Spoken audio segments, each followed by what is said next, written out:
Hey guys, welcome back to the Fragrance Wardrobe. I am Michael, your host in the Mr. Rogers sweater. Today I'm going to review a fragrance that has niche-like qualities at an extremely affordable price.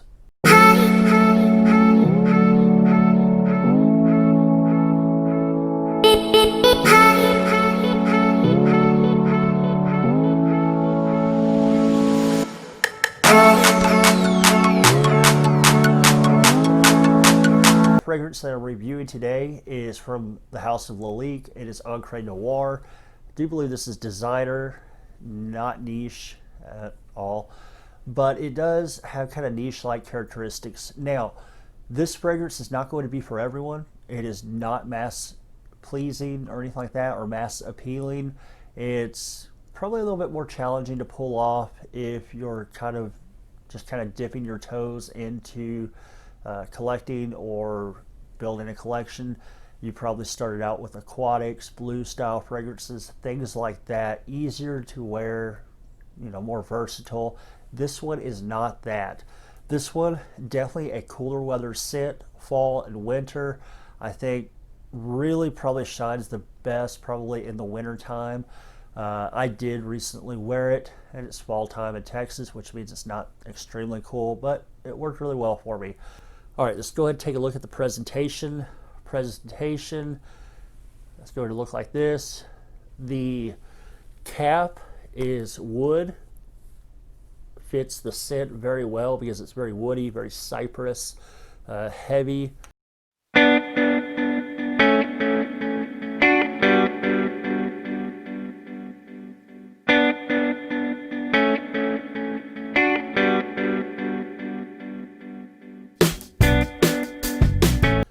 Silver atomizer and a decent atomizer. Very nice puff on that, good distribution. Yeah, that smells really good. Smells like the woods with a little bit of smokiness. Burnt cypress. That's pretty much how I would describe it. Burnt cypress, like in the dirt. Smells good. I like it. Okay, the notes that you're going to find in this fragrance are going to be a top note of cypress, a heart note of vetiver, and base notes of musk and cashmere wood. Pretty simple note breakdown, so simple that I memorized it for the video. I didn't have to take any notes and cut the screen as I checked my notes.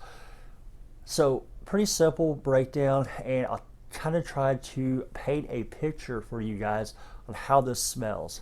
Okay, dark fragrance, so not bright, not shiny and sunshine, all that kind of stuff, not aquatic.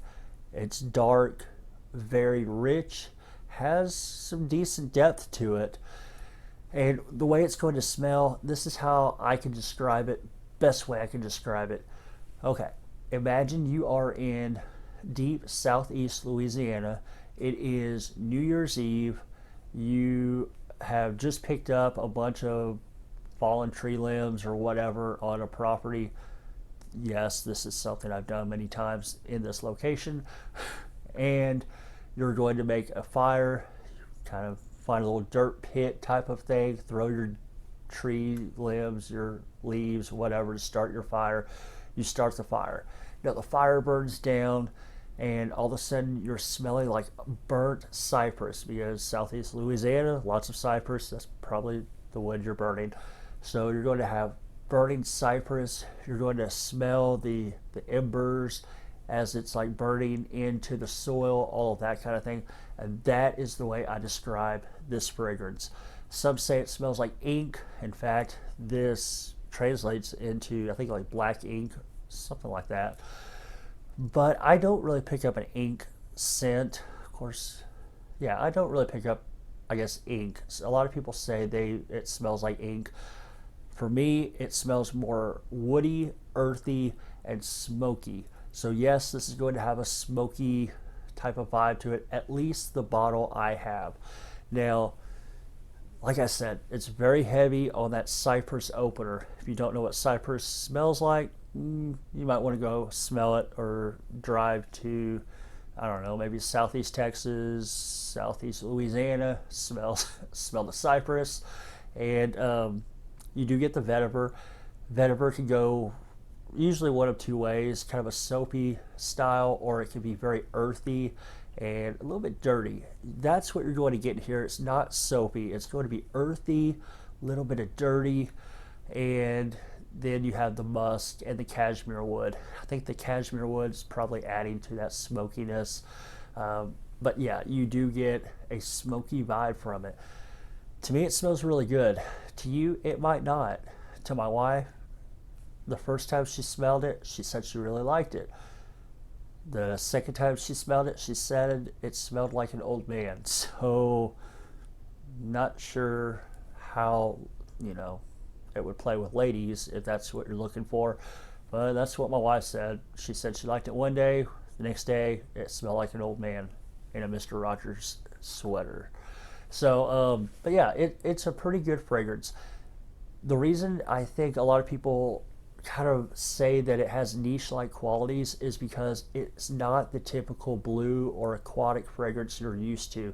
It does have a very, very uniqueness to the fragrance that is typically found in most niche fragrances that aren't, it's not as common in a lot of your designer scents. Designers are going to be the mass appealing type of scent because they sell in malls and that's what they're appealing to.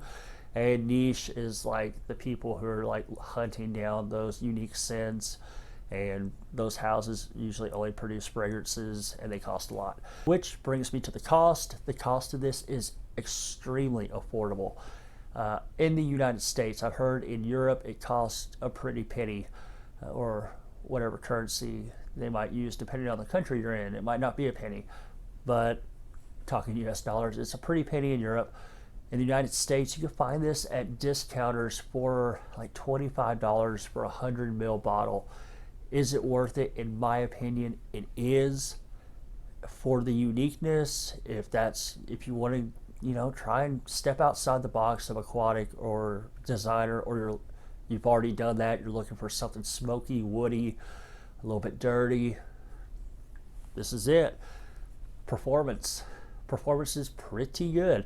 Now, I have seen people say that it performs like crap, and I've heard people say that it performs amazingly on their skin.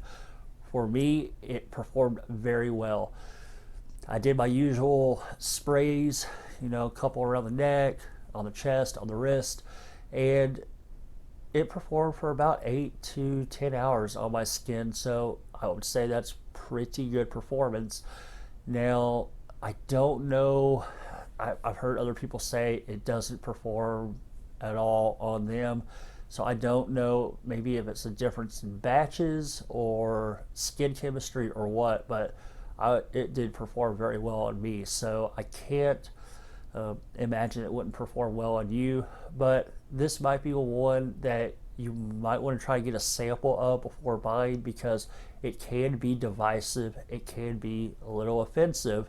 Like I said, it's not that mass appealing type of scent, and if you can't, it's $25 if you are in the United States, so I blind bought it. Maybe you should too, It's worth blind buying, in my opinion, just to try it out, get your nose on it, see if you like it.